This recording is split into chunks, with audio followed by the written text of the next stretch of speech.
कैसे होगी। और वो शांति सिर्फ सत्संग के माध्यम से, अगर आप डायरेक्ट भगवान से जुड़ भी जाओगे, डायरेक्ट अगर आप भगवान से जुड़ भी जाओगे बगैर साधु का साथ किए, बिना साधु का साथ किए, तो तुम शांति की तलाश नहीं कर पाओगे। कई उदाहरण हैं ऐसे शास्त्रों में। लोग कहते महाराज हमारे बच्चे को समझा दो, आपकी बात मानेगा। कई माताएं कहती गुरुजी हमारे पति आपको बहुत मानते हैं, जरा उनको समझा देना। कई भाई लोग कहते गुरुजी हमारी पत्नी आप में बड़ी श्रद्धा रखती है, तुम कह दो तो समझ जाएगी। एक बात बताओ, दुर्योधन को समझाने तो कृष्ण गए थे कि नहीं गए थे? वो समझा। साक्षात श्री कृष्ण दुर्योधन को समझा रहे थे, पर वो नहीं समझा। रावण को तो हनुमान जी गए थे समझाने, ज्ञानी नामाग्रगण्यम, पर क्या रावण समझा? क्यों नहीं समझा? इसलिए नहीं समझा, ना तो जीवन में दुर्योधन सत्संग करता है और न जीवन में कभी रावण ने सत्संग किया था। और जिसने सत्संग नहीं किया है वो कभी समझ नहीं सकता है।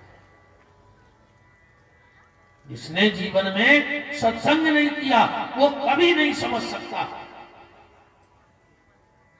इसलिए सत्संग जरूरी है। अगर भगवान को समझना है, इस जीवन को समझना है, तो सत्संग जरूरी है। एक बार पूज्यपाद गोस्वामी तुलसीदास जी जयश्रीनगर आ रहे थे। भापेल के गड्ढे पे बहुत भीड़ थी, बहुत भीड़ लगी थी। गोस्वामी जी ने कहा ये भीड़ काहे की है? ध्यान से सुनना, लोगों ने क्या बताया थे गड्ढे पे। यहाँ एक बांझ के लड़के ने दूसरे बांझ के लड़के का मर्डर कर दिया है।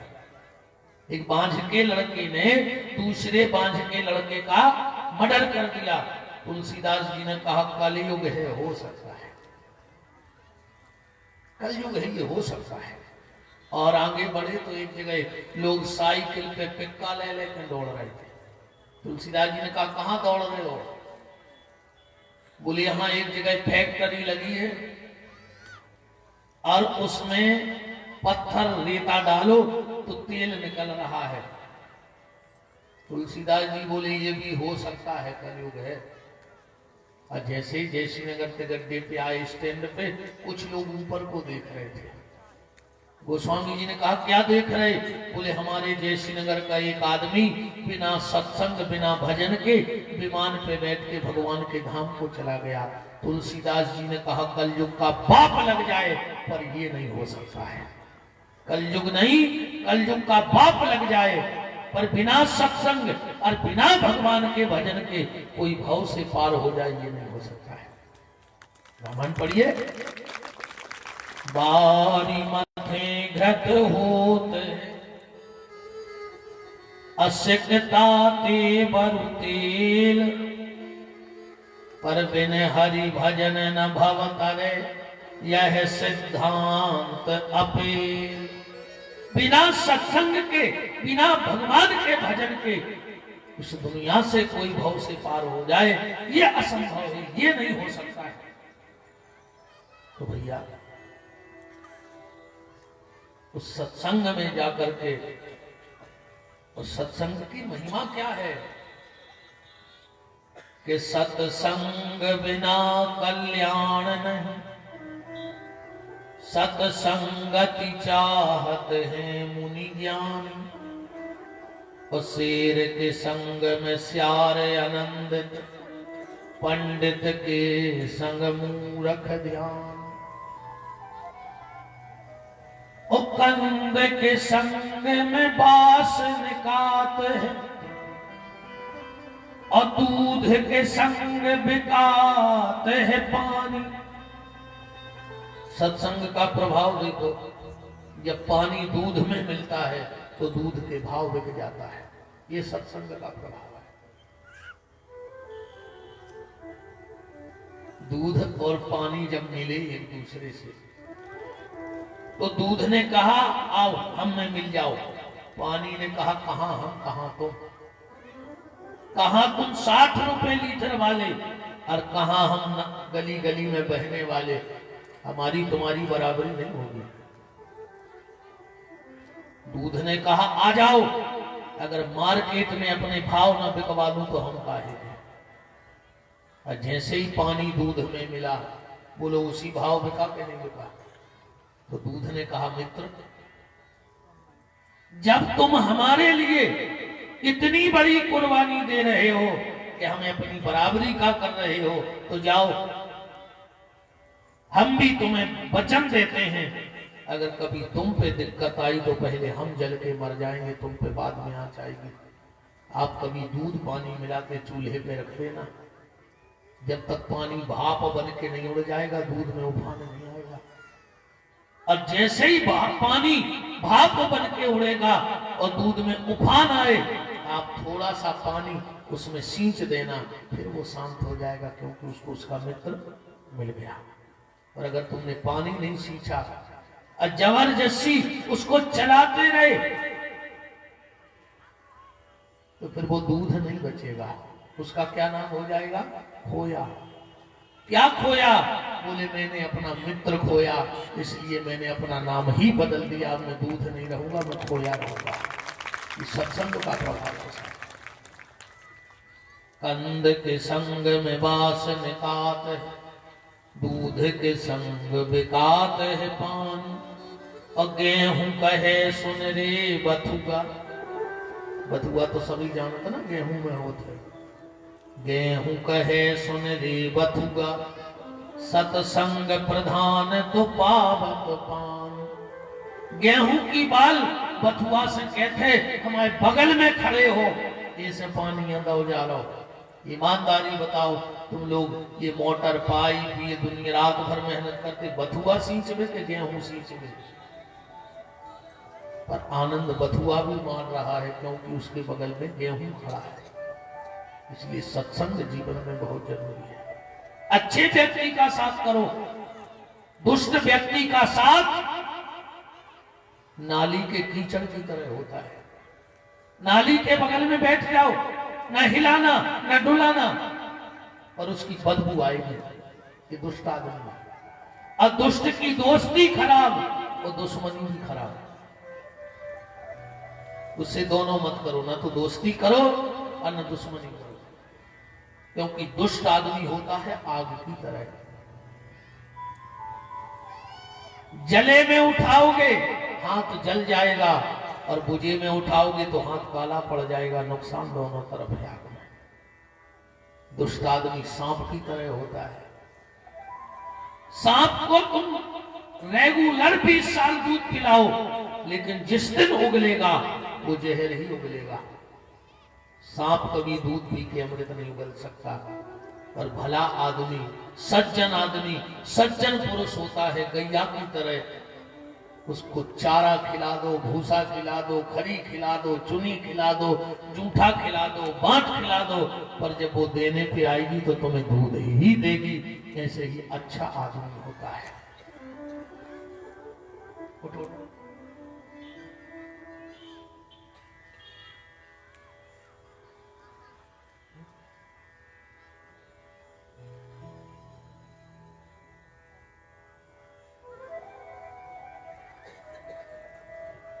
वैसे दिक्कत हो रही तो नीचे बिठा दो तकिया लगा के। जाना है आओ, छोड़ दिया। वृद्ध अवस्था का शरीर है। बोलो वृंदावन बिहारी लाल की जय। पूज्य श्री रेवादास जी महाराज की जय।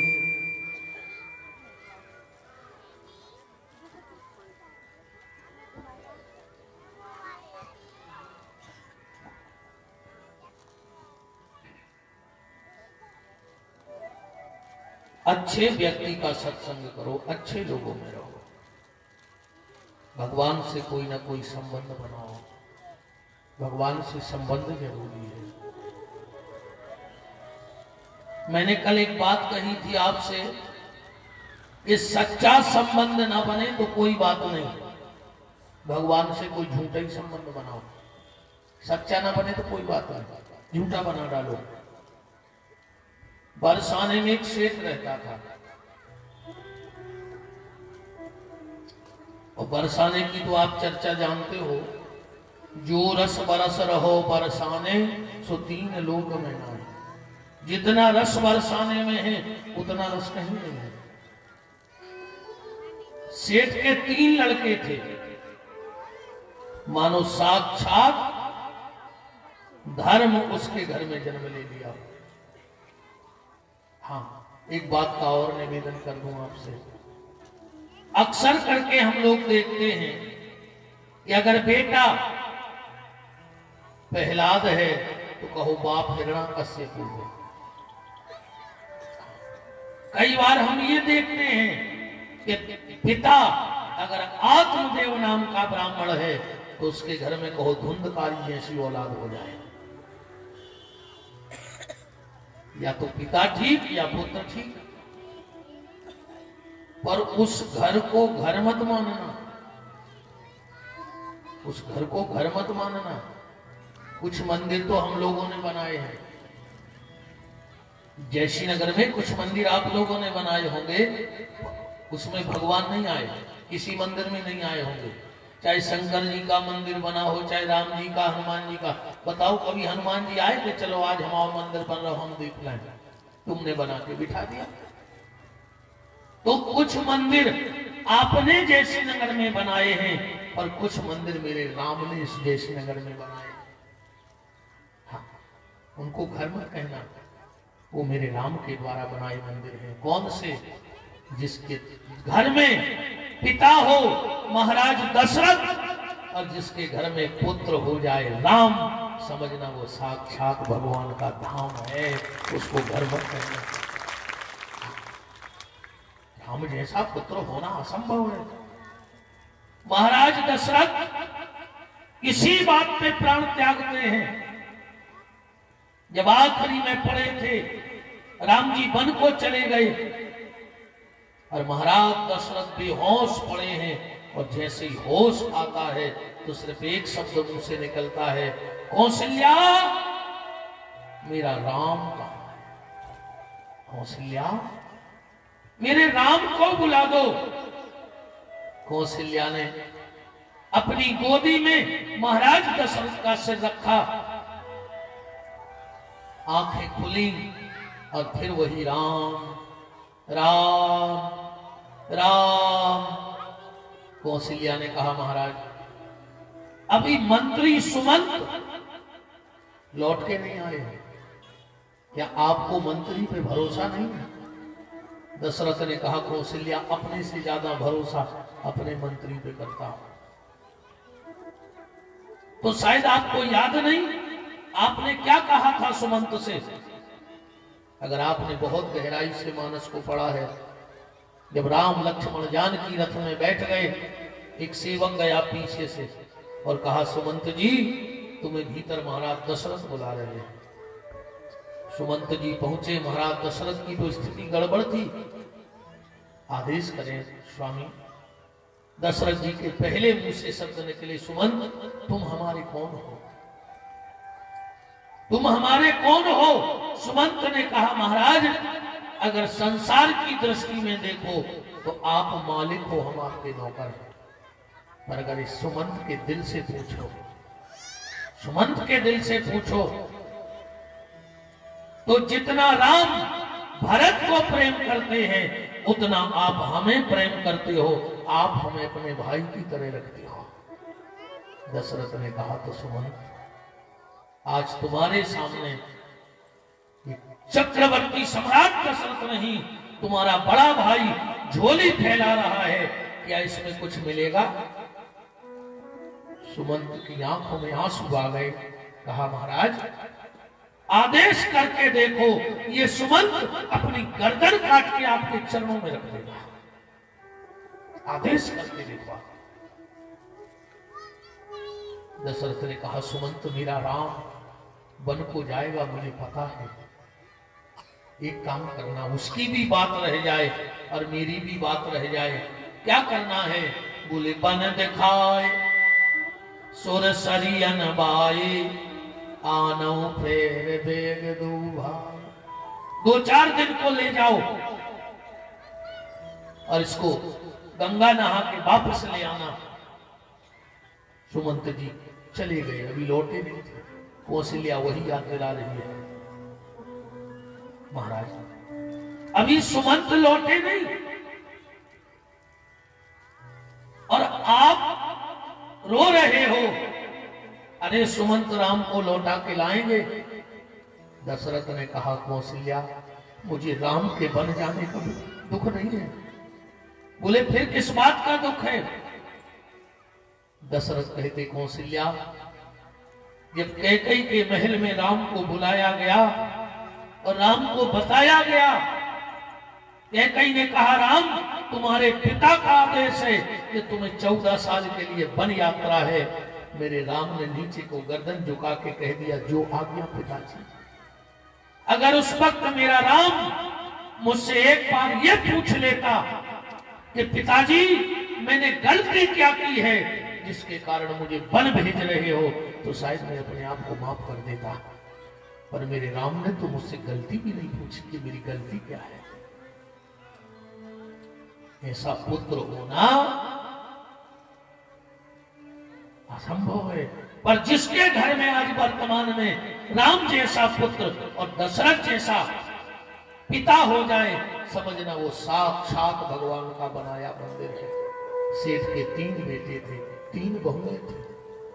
एक और निवेदन आपसे कर रहा हूं, अगर तुम्हारा बेटा अच्छा निकला, अगर तुम्हारा बेटा अच्छा निकला तो तुम मरोगे तो वो पिंडदान करके तुम्हें स्वर्ग देगा।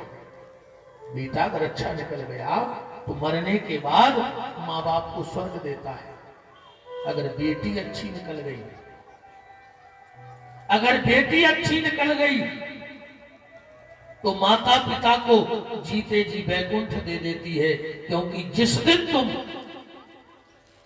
दिन तुम हरे मंडप के नीचे अपनी बेटी के हाथ पीले करके कन्यादान करोगे, समझ लेना उसी दिन तुम्हारी बेटी ने तुम्हारे वैकुंठ के दरवाजे खोल दिए। जो जीवन में कन्यादान करता है उसको भगवान का धाम मिलता है।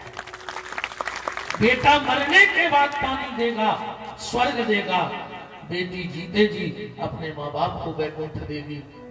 और अगर घर की बहू अच्छी निकल गई, ध्यान से सुनना, अगर घर की बहू अच्छी निकल गई तो ना तुम्हें स्वर्ग जाने की जरूरत है और ना वैकुंठ जाने की जरूरत है।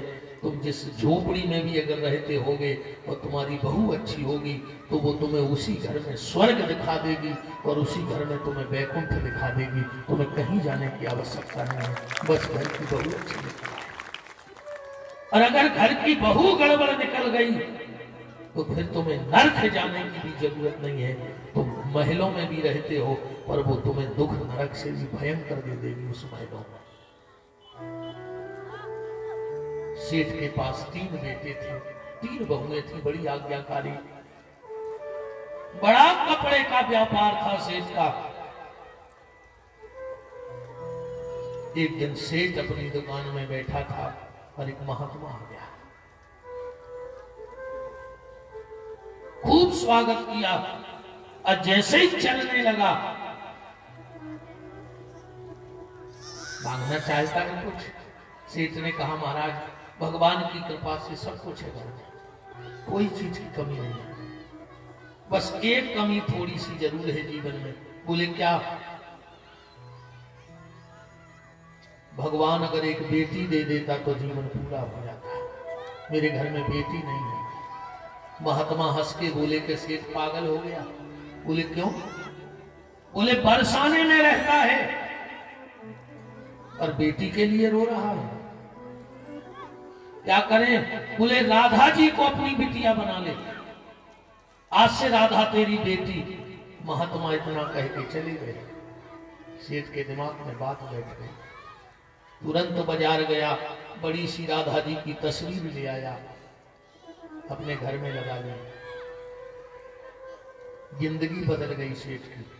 सुबह जब दुकान जाता है, राधा की तस्वीर के सामने खड़ा हो जाता है।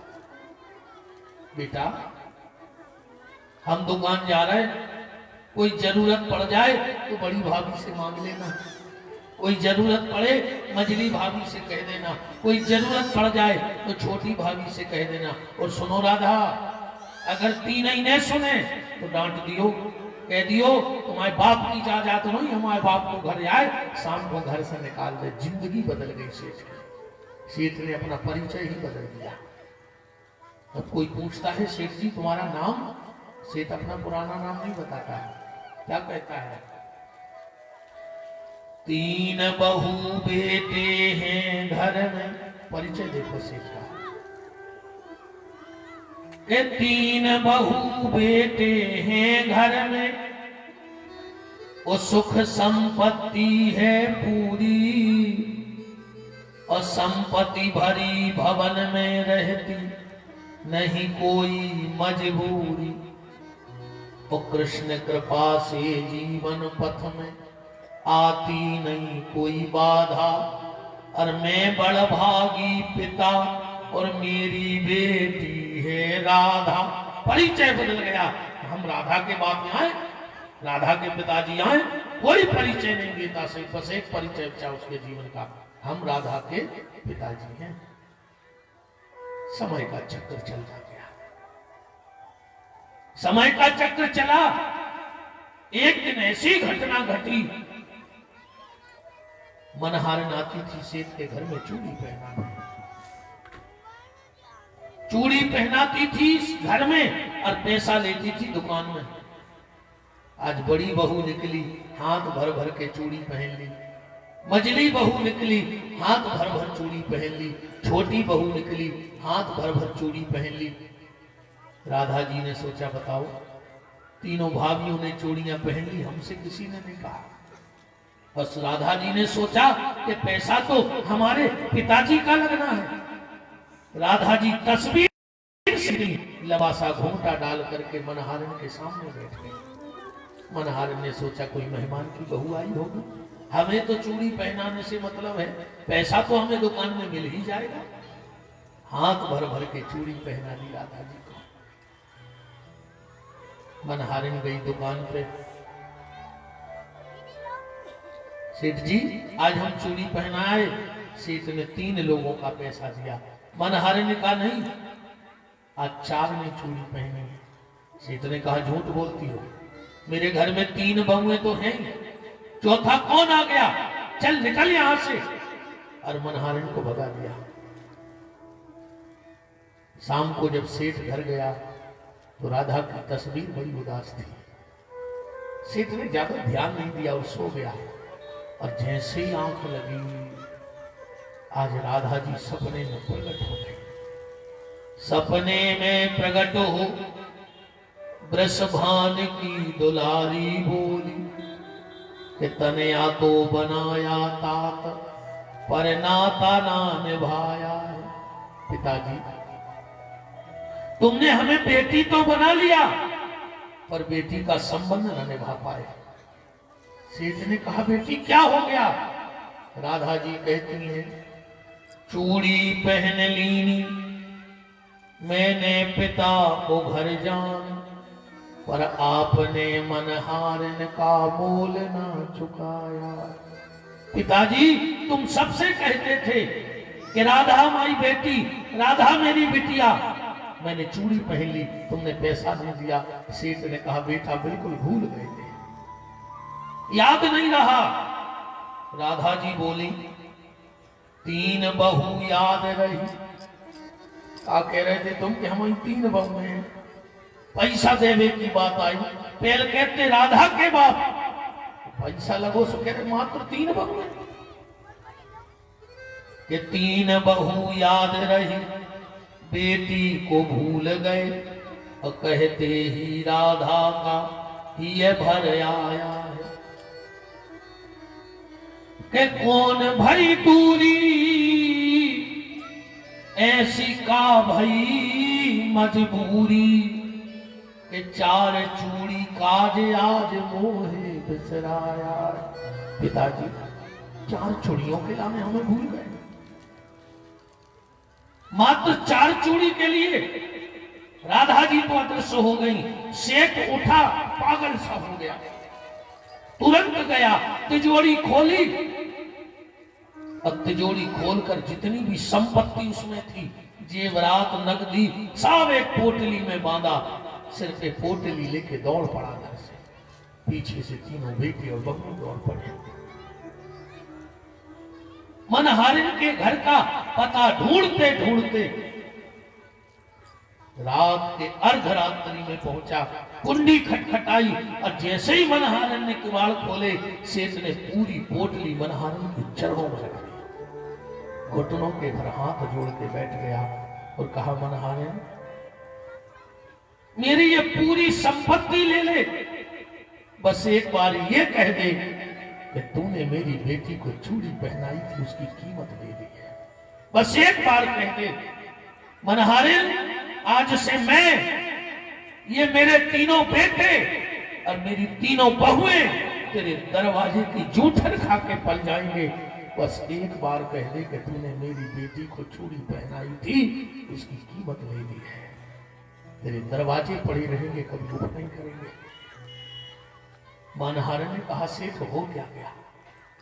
सेठ ने कहा, आज जो तेरे हाथ से चूड़ी पहन गई वो कोई साधारण नहीं थी। मैंने झूठ मूठ का उससे बेटी का रिश्ता बनाया। मैंने तो रिश्ता बना लिया पर निभा दिया उसने। इस बरसाने की मालकिन आज तेरे हाथ से चूड़ी पहन गई और अब सेठ का गला रुक गया, बोलते नहीं बन रहा था। ये जुगल नयन जलते भरे, अमोह से कड़े न बोल। मनहारन के पांव पर लगो चुकावन मूल। पांव पकड़ लिए, मैं तेरे पांव जब छोड़ूंगा जब तू ये कह देगी कि मेरी बेटी को चूड़ी पहनाई, कीमत दे दी। मनहारन ने कहा, सेठ पागल हो गया, पागल हो गया। एक तो मुझसे कह रहा है कि मेरे हाथों से राधा जी चूड़ी पहन गई और तू कीमत देने आ गया। तो सुन से, मुझे सौगंध राधा जी की, अब ये हाथ कभी किसी को चूड़ी नहीं पहनाएंगे। और रही बात कीमत की, तो सेठ, जीवन में जब मिल गया मुझको धन अनमोल, तो पापी मनवा प्रेम से राधे राधे बोल, राधे बोल, राधे